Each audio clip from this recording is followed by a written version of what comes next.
I'm McAfee, and I've been doing research on the face and how it impacts structures of relationships and relatedness in choreography. You should have an outline in front of you. It's very, very detailed. So what this is about is the first stage of my analysis. And during the first stage of study, I did some really in-depth analysis of the face, choreologically. And I concentrated on an element from each aspect of the choreological structural model. And these are the things that I focused on. So I looked at gesture, stillness, and scattering versus compression in relationship to action. I looked at surfaces in relationship to body. I looked at rhythm in relationship to dynamics, and interpersonal and intrapersonal relationships. Because the outline is very detailed, we're not going to go through it in detail. I'm just going to bring your attention to one section that I thought was really interesting, and we're going to look at it later. So I'm going to give you a little bit of background on that.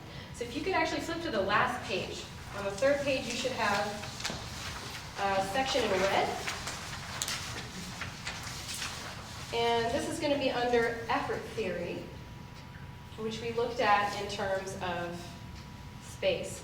So the reason I bring your attention to this is because I feel that space is somewhat difficult to embody in the entire body especially, and it's particularly true for the face. So what we're looking at is flexible or indirect movement and direct movement here. So it says, flexible and indirect movement is most visible when the focus is internal. This is quite powerful in performance as it communicates a deep level of sadness or distraught confusion. So this was an interesting finding for me. I found that there was an affinity between internal focus and this type of spatial effort. In direct movement, it's possible, but mostly with a combination of sudden time and impact rhythms. So for example, sudden time and an impact rhythm might look like that, which you can also see in the face, particularly in the eyes,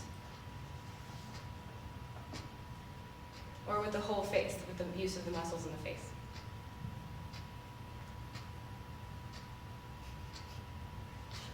So what this means in choreography is that it has also an affinity with an external or outward focus, which was really interesting to me. And this communicates a sense of alertness.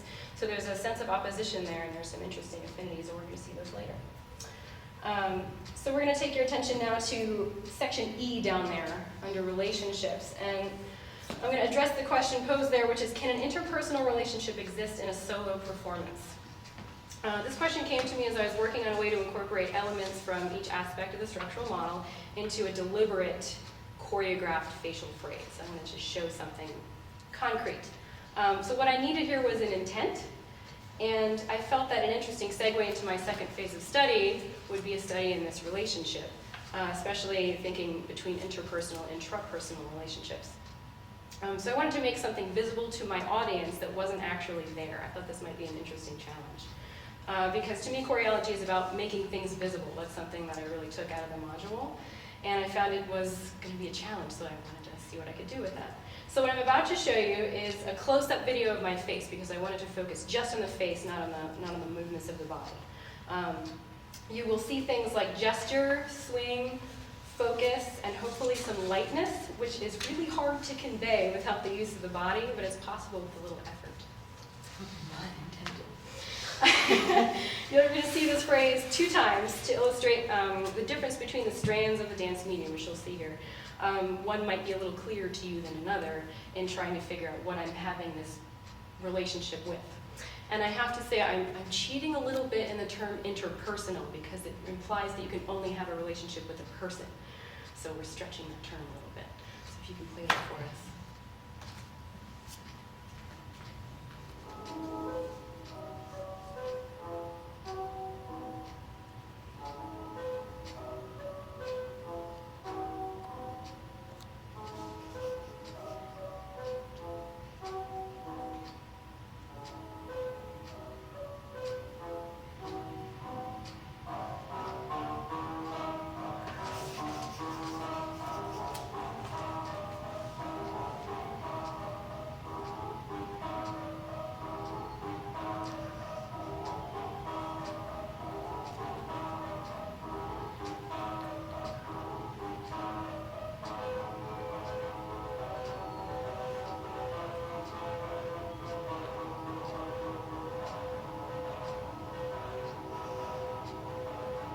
something I did in the second version is try to take out a little bit of that head orientation change to really bring more focus to the face, which you're going to see in a second.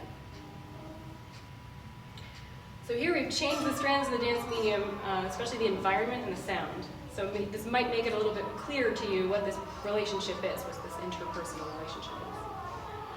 So here you're going to see some impulse rhythms, which help to communicate a sense of waking up, an awakening. And I found that compression really communicates annoyance pretty well. Here's some gesture and focus. There's a swing in the jaw. And here, hopefully, is some lightness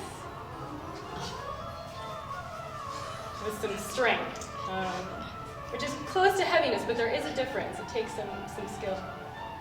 And those rebounds are tricky, especially. This is continuous, which if you watch the eyes, it's really hard to get continuous rhythm in the eyes, but it's more visible in the mouth.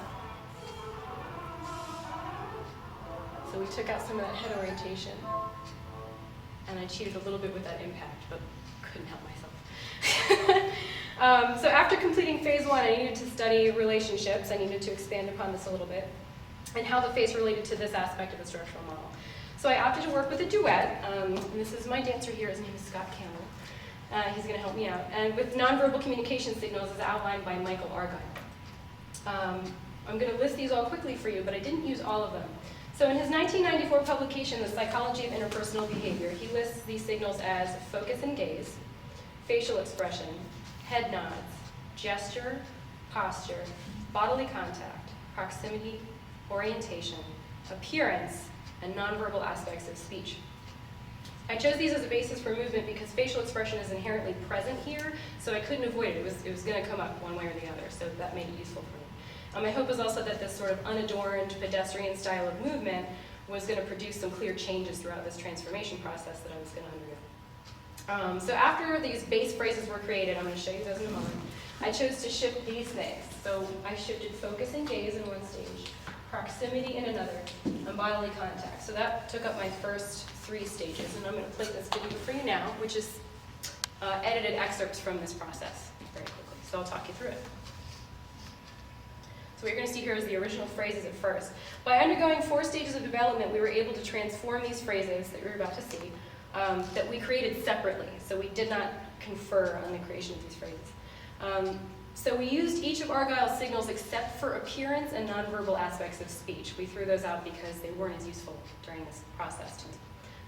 And here's where I really began to appreciate my previous analysis of the face, because it really provided a new way, and it provided me with access to a new way of thinking about movement.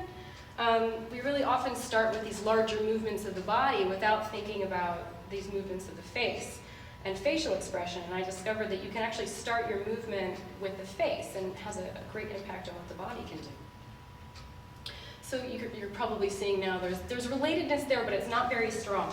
So there's always a relationship, but it's not always clear. So we did stage 1 here, which is focus and gaze. And the clearest example of this occurs when I shift my focus from external to internal, which I'm going to point out to you. And a visible change is going to occur in my body alongside this shift, wherein I go from a sense of strength to a sense of heaviness. And it's a little bit lost on film, but hopefully I'll be able to show it to you a little bit better in the live presentation. And you can also see that use of flexible and indirect movement that I referenced earlier. So here's where that's going to appear. As my focus draws inward, my limbs start to become heavy and my weight starts to become more grounded, which you can hopefully see there. And we also start to see a relatedness occur. For example, intention's created here because we're gazing each other across the space, although it's still a little bit unclear at this point. So more is needed there. Because of that stage 1, we realized that eye contact was the easiest way to establish a sense of relatedness, but there's more needed to put a meaning behind that relatedness, which is why we moved on to this. So facial expression really becomes an integral part of the scaffolding that we're using to build this relationship. And by changing the proximity from far to near, we establish a sense of familiarity that you can probably see. Scott's expressing annoyance with me right now, but it's unclear whether or not he's annoyed with my presence or my absence, because my proximity indicates a presence, but because my focus is becoming more internal, that could indicate an absence. So we're unclear as to his intent. this point, but it's a little bit, there's more familiarity there. Then here, we are connecting our separate gestures with proximity, but there's a careful timing there as well, and it's undeniably making me more present again, so there's growth in the relationship. So in bodily contact, familiarity is reinforced again. So another interesting occurrence actually that happened during this process was the development of rhythm and effort alongside these shifts, which in my opinion I'm linking with intention, because as we made these shifts, they began to feel more like dance and less like a study. And so it became sort of instinctive for us to enhance that by attending to how we were moving. So this added intention and attention may have also contributed to an increased sense of relatedness that you may see here. And at the end, this is another way of bodily contact, which to me is now implying a sense of almost hesitant contact there, so that it's becoming a little bit more complex. And at the end here, this is interesting, you can see that mutual durational gaze also causes a divide. Scott and I are reacting quite differently to whatever it is that's holding our attention, and our facial expression is really what's paramount in communicating that, not really another element there.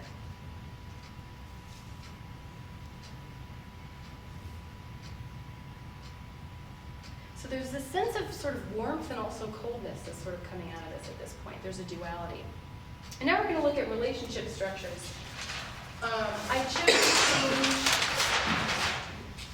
these four, which are supporting, taking weight, surrounding with touch, which you'll see here, surrounding without touch, carrying, lifting, and holding. Those were the most interesting ones to me. And this produced a really drastic transformation, and there was a really clear connection happening. And this is my favorite example right here. Instead of anger or annoyance, there's this sense of desperation to what he's doing, because my facial expression communicated a need. And that need is what really informed the choice to shift the relationship structure in that way. So it helped to drive what we were doing.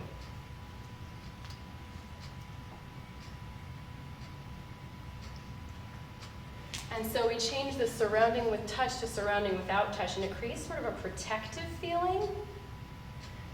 And there's still a hesitance or a reticence behind this movement, especially with the surrounding without touch. So that was really interesting to me. But this is almost playful. So it has that duality, and it's expanding upon that idea. I'm going to see an interesting change here. Originally, I planned to extend this process by transforming facial expression and changing all of these relationships, but actually I chose instead in the end to relate that more strongly to my artistic practice. That felt more useful to me. And it was more interesting to me to develop the relationships that were already there. So I shifted that from my research proposal, which you have read, I'm sure. So I watched this a lot of times, many, many times, and decided that what was there was, to me, seemed like a relationship between siblings, like a brother and a sister. So I chose to expand upon this idea by abstracting the nonverbal communication signals and allowing for the inclusion of a more traditional movement vocabulary. And I also used it to place some intention behind the facial expression and also the bodily contact and the proximity and the other things that we had looked at along the way. And I developed some strands of the dance medium, which the things that you'll see are sound and costume, most clearly. And that is to move more towards dance and away from a cold study. So this is more relating to what I hope to expand upon in the future after this study. And also to communicate this intention of a sibling relationship. So hopefully that helps. So what Scott and I are going to show you in a second is an excerpt from a first draft of a short piece that is the result of the study. And the working title for this piece right now is Then We Had Tea, which relates to a quote by the poet Dylan Thomas, who says, "It snowed last year too. I made a snowman, and my brother knocked it down, and I knocked my brother down, and then we had tea." So I'll show that to you now. So you can go ahead and take your spot. Are you still there? Yeah, we're going to push those up.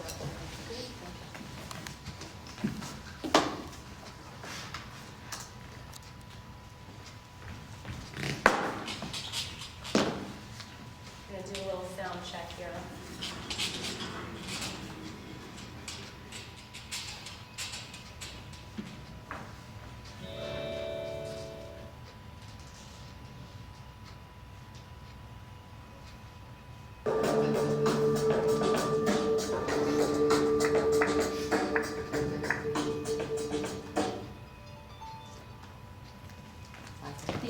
have for you is about 3 minutes long, so we should be okay.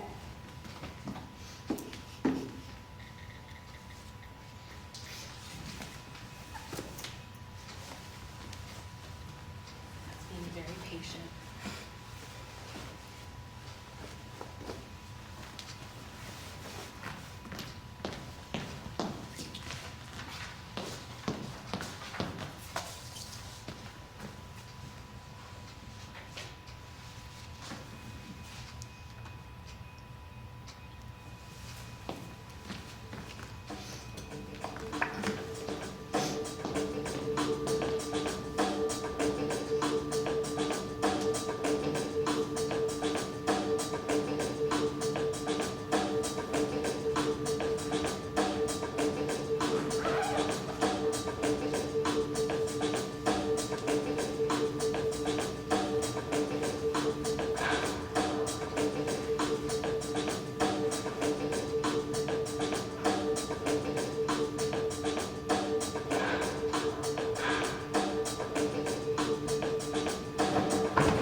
I'm really happy that I started this study because it really gave me a new way of working. I'd always thought of moving the body first without much thought or attention paid to the face, but this is interesting to me because starting with the face allows for some really subtle relationships that maybe wouldn't be there otherwise, or that we often try to exaggerate past what needs to be there. So there's some substance there, and I think that this could really be useful.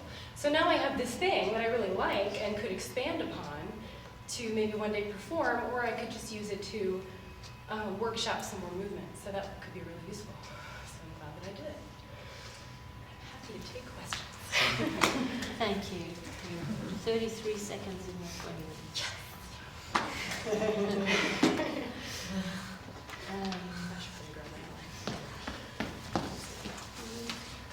Tools.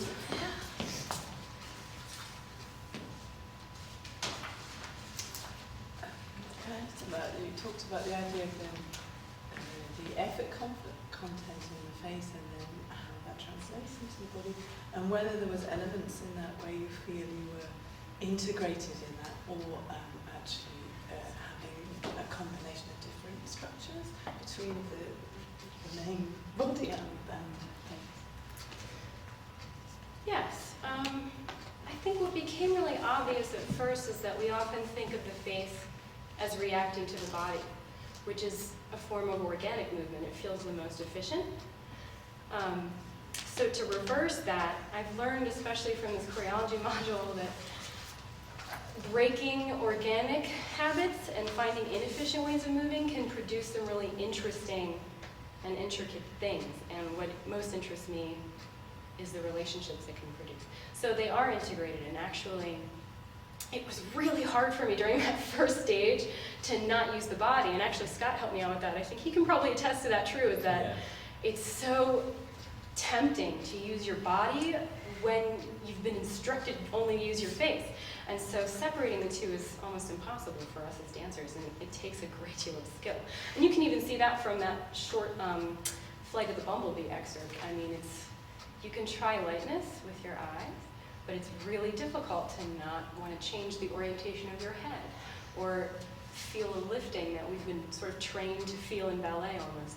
So yes, they were very much integrated, and that was what was really interesting about it to me. I hope that answers your question. It's interesting. Sorry, just commenting on that, because you chose to frame that through the video to show us just the head. So in a way, it could have initiated from the body. We wouldn't know. Because I had considered the use of live performance in that as well, but I thought it would take a little bit away from the focus on the face. And I was going to crop it a little closer, and I tried to give you a little bit of a hint at that, but even that hint of use of the body to me was interesting, because it shows that difficulty, it shows that, hardship in that form. But that's a good point. I would hope to maybe one day expand that into a live use on stage. That would be my next project, I think. There's that relationship between the intense focus that you get through the camera and then the much general picture of the whole body in a larger space, and the detail and whether you see the detail. Right, and I'd also even thought about using that video and having a live performance next to it. I thought that was a little too much to present, but that was another interesting idea that I think I would want to expand upon and see how it works. That seems interesting to me. Good point. I don't have any questions. Thank you. Fine. Unless anybody else does. No? So Caitlin, thanks very much.